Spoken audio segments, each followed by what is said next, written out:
আরজি করের ঘটনার পর থেকে হাসপাতালগুলিতে নিরাপত্তা ব্যবস্থা আরও জোরদার করার দাবি উঠেছে। এই আবহে ডাক্তারদের নিরাপত্তা সংক্রান্ত বিষয়ে স্বাস্থ্য সচিবকে চিঠি দিলেন মুখ্য সচিব। রাজ্যের প্রতিটি সরকারি হাসপাতাল, মেডিকেল কলেজের নিরাপত্তা সুরক্ষায় কি করতে হবে তার তালিকা স্বাস্থ্য সচিবকে পাঠান মুখ্য সচিব মনোজ পান্ত। বৃহস্পতিবার বিকেলে নবান্নের তরফে এই নির্দেশিকা পাঠানো হয় স্বাস্থ্য ভবনে। সেখানে প্রতিটি মেডিকেল কলেজ ও সরকারি হাসপাতালের চিকিৎসক, নার্স, চিকিৎসা কর্মীদের সুরক্ষা ও নিরাপত্তায় স্বাস্থ্য দফতরকে 10টি পয়েন্ট উল্লেখ করে তা দ্রুত রূপায়ণের নির্দেশ দেওয়া হয়েছে।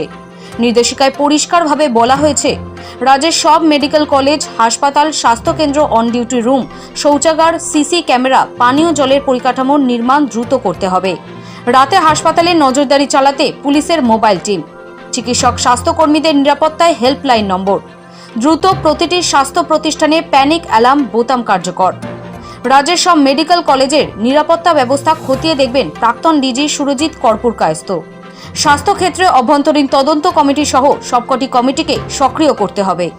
স্বরাষ্ট্র দপ্তরের সঙ্গে আলোচনার ভিত্তিতে সবকটি স্বাস্থ্য প্রতিষ্ঠানে মহিলা পুলিশ সহ পর্যাপ্ত নিরাপত্তা ব্যবস্থা করা। রেফার পদ্ধতিতে কেন্দ্রীভূত ব্যবস্থা।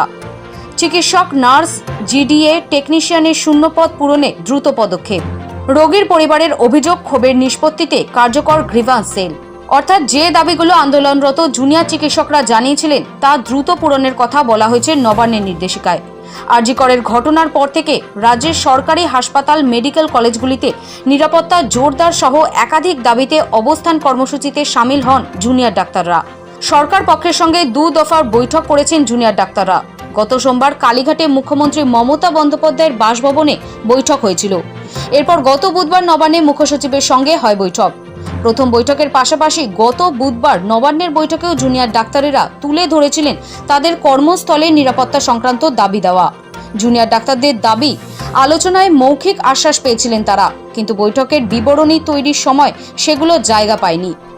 সরকার পক্ষের সঙ্গে জুনিয়র ডাক্তারদের স্নায়ুর লড়াইয়ে এই আবহেই বৃহস্পতিবার স্বাস্থ্যক্ষেত্রের নিরাপত্তা ও পরিকাঠামোগত দিকগুলি উন্নত করতে একাধিক সিদ্ধান্ত নিল রাজ্য। জুনিয়র চিকিৎসকদের দাবি মেনে ইতিমধ্যে কলকাতা পুলিশ কমিশনারকে সরিয়ে দিয়েছে রাজ্য। বদল আনা হয়েছে স্বাস্থ্য দফতরের শীর্ষ 2টি পদেও। এরপরও মেডিকেল কলেজ, হাসপাতালের নিরাপত্তা সুরক্ষার দাবিতে কর্মবিরতিতে অনড় থেকেছেন আন্দোলনকারী চিকিৎসক পড়ুয়ারা। এবার যে দাবিগুলো আন্দোলনরত জুনিয়র চিকিৎসকরা জানিয়েছিলেন তা দ্রুত পূরণের কথা বলা হয়েছে নবান্নের নির্দেশিকায়। সৌভিক সান্যালের রিপোর্ট, সময়, কলকাতা।